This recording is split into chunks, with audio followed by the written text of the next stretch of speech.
I come from a tier 2 school. How can I compete to a tier 1? Real talk for fresh grads part 2. If ako yung graduate, as it is yung anxiety na nga na, hala, wala na akong baon. Tapos ngayon, kailangan ko mag-start mag-apply ng trabaho. It is already very overwhelming to look on which company do I apply for. But to even think about, oh, I come from a tier 2 school. How can I compete? And you know what's sad is if I come from a tier 2 school, not because I chose it. Sino ba namang hindi magpapangarap na mag-aral sa Quezon City or sa Taft? But what if hindi afford? Arguably, we can say, dapat nag-apply ka ng scholarship. But sometimes, the access to these things, there's also a limitation. If you are this person that I'm talking about that didn't come from a tier 1 school, where you studied will potentially, yes, get you a first interview. But there is no guarantee just because you come from a tier 1 school that will get you the job. So fighting! Kaya pa din! Focus not so much around saan kang galing school, but around how do I now create the powerful CV that would be noticed by recruiters. That's step 1. Step 2, kung source of anxiety or insecurity para sa'yo na hindi ka nang galing sa tier 1 school,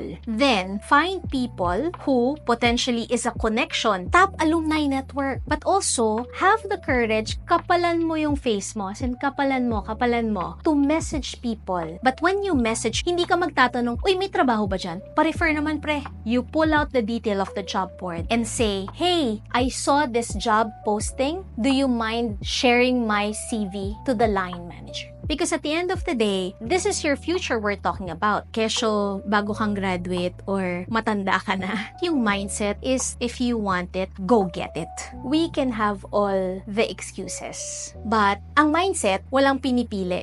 Because you choose that for yourself. It's very easy to blame the system. It's unfair. Hindi ko naman kasalanan na hindi ko afford yung tuition fee ng trimester, diba? But you cannot expect companies to change the policy for you. But you can do something about it within the circle of your control. There is power in recognizing that, okay, this is the harsh reality, but the best part about graduating and now going to a job afterwards is that you can change the narrative. You can change the story. Show the world. You can be in a tier 1 company.